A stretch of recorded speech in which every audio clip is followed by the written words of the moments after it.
medium-range air defense missiles from the United States. But he says it's too soon to give all the details. Hungary's Prime Minister Viktor Orban and President Donald Trump met Monday. Orban's was the first visit of a Hungarian Prime Minister to the Oval Office since 2005. Joining me now is Peter Szijja, Hungary's Minister of Foreign Affairs and Trade. Welcome into the broadcast, sir. Ahead of Monday's meeting with President Trump, Prime Minister Orban had said he looked forward to strengthening the alliance between U.S. and Hungary. Prime Minister Orban's announcement to buy medium-range air defense missiles from the United States seems to be sending a positive signal. How would you characterize the talks between the two leaders? Well, I can tell you that the talks were very relaxed in a very, very friendly atmosphere.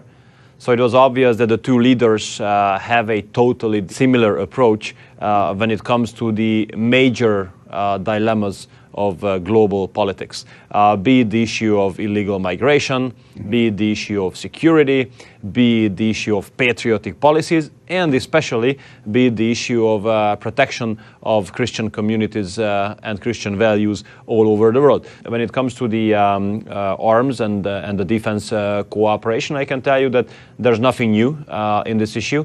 When your Secretary of State visited Hungary back at the beginning of this year, we have already made it very clear that we would be very happy to include American technology and American arms into our middle-range missile defense system. Now we have just ensured your president that we take it seriously.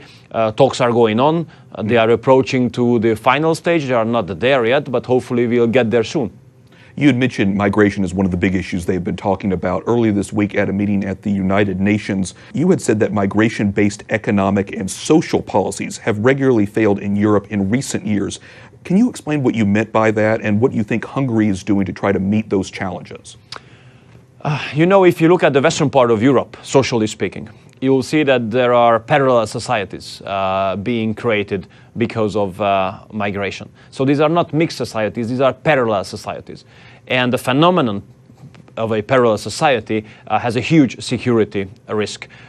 If you look back on the last 4 years, since the migration crisis hit into Europe, you'll see that there were 30 major terrorist attacks committed in Europe by persons with a migratory background, killing more than 300 Europeans, innocent people injuring more than 1,300. So this is unacceptable for us. And if you look at these parallel societies, you will see that the new incomers will put their pressure on the silent majority, which had been living there for a long time.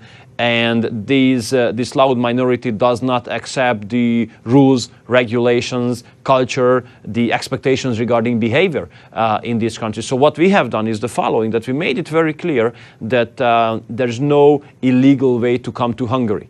The only way one can come to Hungary is the legal one. And we made it very clear that until this government is in office, it will make it impossible for illegal migrants to come to Hungary. Hungary has pledged financial assistance to the injured survivors and orphan children of the Easter Sunday attacks in Sri Lanka. Tell me about your government's support of them and in general about persecuted Christians, because your government has made it very clear that they care about the issue of religious freedom. Well, we have to be honest on this issue, and we have to understand that there's an enormous hypocrisy around this issue. We have to be brave enough to speak about Christian communities being in need, and we have to be brave enough to understand and speak about that the Christian religion, the Christian groups, are the most persecuted religious groups on earth. So 4 of every 5 persons who are attacked because of his or her religion and belief are Christians. This terrible attack happened in Sri Lanka, and I was really frustrated to see that no one basically among the global leaders was brave enough to say that this was an attack against Christians, against Catholic people. So we help, of course, the families and the orphans after this terrible attack, as we help the Christian communities in the Middle East as well to be able to stay at their homes, or if they had to escape, to be able to return. So far, we have helped 35,000 Christians in the Middle East, be it Iraq, Syria, Jordan, Lebanon. to be able to return or to stay. We are covering the medical expenditures of 3 Christian hospitals in Syria. We are financing humanitarian activities of Christian communities and churches in Middle East because we are a Christian country. We have been a Christian country for more than 1,000 years, as the first saint king of ours offered the country to Mary the Virgin, and that gives us responsibility. So many important issues that you're talking about this week and, of course, in the months to come. Peter Szijja, Hungary's Minister of Foreign Affairs and Trade, thank you so much for speaking with us today. Thank you. I appreciate the invitation.